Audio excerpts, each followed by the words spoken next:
জাফরুল্লাহ চৌধুরী কারো কাছে শ্রদ্ধার, কারো কাছে গর্বের, আবার কারো কাছে সাহসিকতার এক জ্বলন্ত উদাহরণ। সাদামাটা জীবনে রেখে গেছেন অসামান্য অবদান। পরিবারের গণ্ডি ছাড়িয়ে তিনি গণস্বাস্থ্য কেন্দ্রেরও বড় ভাই। 11 এপ্রিল রাত 11:30টায় হাসপাতালের চিকিৎসাধীন অবস্থায় তিনি না ফেরার দেশে পাড়ি জমান। সঞ্জিদা সম্পার কণ্ঠে আল মামুনের প্রতিবেদন।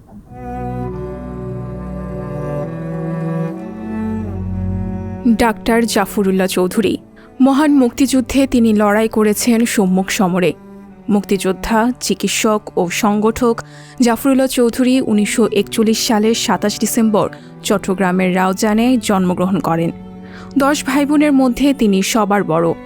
ঢাকার বকশীবাজারের নবকুমার স্কুল থেকে ম্যাট্রিকুলেশন এবং ঢাকা কলেজ থেকে ইন্টারমিডিয়েট পাশের পর 1964 সালে ঢাকা মেডিকেল কলেজ থেকে MBBS পাশ করেন।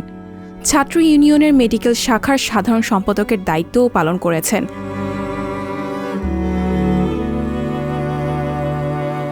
1967 সালে রয়্যাল কলেজ অফ সার্জনস থেকে FRCS প্রাইমারি পরীক্ষায় উত্তীর্ণ হন, কিন্তু চূড়ান্ত পর্ব শেষ না করে মুক্তিযুদ্ধে অংশ নিতে দেশে ফিরে আসেন। ব্রিটেনের প্রথম বাংলাদেশ সংগঠন বাংলাদেশ মেডিকেল অ্যাসোসিয়েশনের প্রতিষ্ঠাতা সাধারণ সম্পাদক তিনি। পরবর্তীকালে দেশের চিকিৎসা ব্যবস্থার কথা চিন্তা করে প্রতিষ্ঠা করেন গণস্বাস্থ্য কেন্দ্র নামের স্বাস্থ্য বিষয়ক NGO, যা প্রতিষ্ঠার পর থেকে সব শ্রেণীর লোকদের মধ্যে, বিশেষ করে কম আয়ের মানুষদের মধ্যে ব্যাপক ভূমিকা পালন করে আসছে।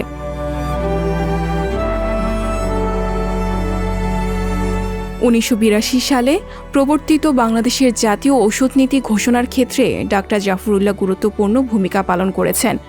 দেশীয় ওষুধ শিল্পের যে বিকাশ, তা সেই বৈপ্লবিক ঔষধ নীতিরই সুফল। এখন 16 থেকে 17 কোটি মানুষের চাহিদার 95%-এরও বেশি ওষুধ বাংলাদেশ উৎপাদন করে। বাংলাদেশ ওষুধ রপ্তানিকারক দেশও। 1981 সালে অত্যাধুনিক গণস্বাস্থ্য ফার্মাসিউটিক্যাল গড়ে তোলেন জাফরুল্লাহ চৌধুরী। অন্য সব ফার্মাসিউটিক্যাল কোম্পানির ওষুধের চেয়ে গণস্বাস্থ্যে উৎপাদিত ওষুধের দাম প্রায় অর্ধেক। তিনি নিজে কিডনির রোগী ছিলেন। ডায়ালিসিস করতেন সপ্তাহে প্রায় 3 বার, আর কিডনি ডায়ালিসিসের জন্য অপরিহার্য ইনজেকশন হ্যাপারিন। সেই ওষুধের দামও অন্য যে কোনো কোম্পানির থেকে অনেক কম। শুধু হ্যাপারিন নয়, গণস্বাস্থ্য ফার্মাসিউটিক্যালে উৎপাদিত প্রায় সব ধরনের ওষুধের দাম অন্য কোম্পানির তুলনায় অনেক কম। এছাড়া দেশে কিডনি ডায়ালিসিসের খরচ যেখানে আকাশ ছোঁয়া, সেখানে বিশেষ আর্থিক সামর্থ্য বিবেচনায় এই সেবা প্রদান করা হয়।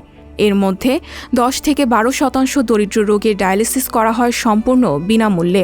সর্বশেষ কোভিড মহামারীতেও গণস্বাস্থ্য ফার্মাসিউটিক্যাল বিশেষ কিট তৈরি করে।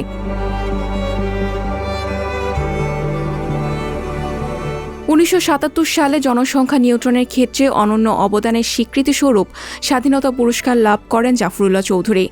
এছাড়া 1985 সালে ফিলিপাইন থেকে রামন ম্যাগাসাইসাই, 1992 সালে সুইডেন থেকে বিকল্প নোবেল হিসেবে পরিচিত রাইট লাভলিহুড, 2002 সালে মার্কিন যুক্তরাষ্ট্রের বার্কলি বিশ্ববিদ্যালয় থেকে ইন্টারন্যাশনাল হেলথ হিরো এবং মানবতার সেবার জন্য কানাডা থেকে সম্মানসূচক ডক্টরেট ডিগ্রি পেয়েছেন।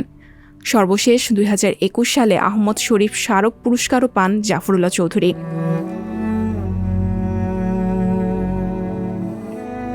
11 এপ্রিল 2023 মঙ্গলবার রাতে গুণে এই মানুষটির বিপুল কর্মময় জীবনের অবসান ঘটে। সঞ্জিদা শম্পা, সংবাদ প্রকাশ।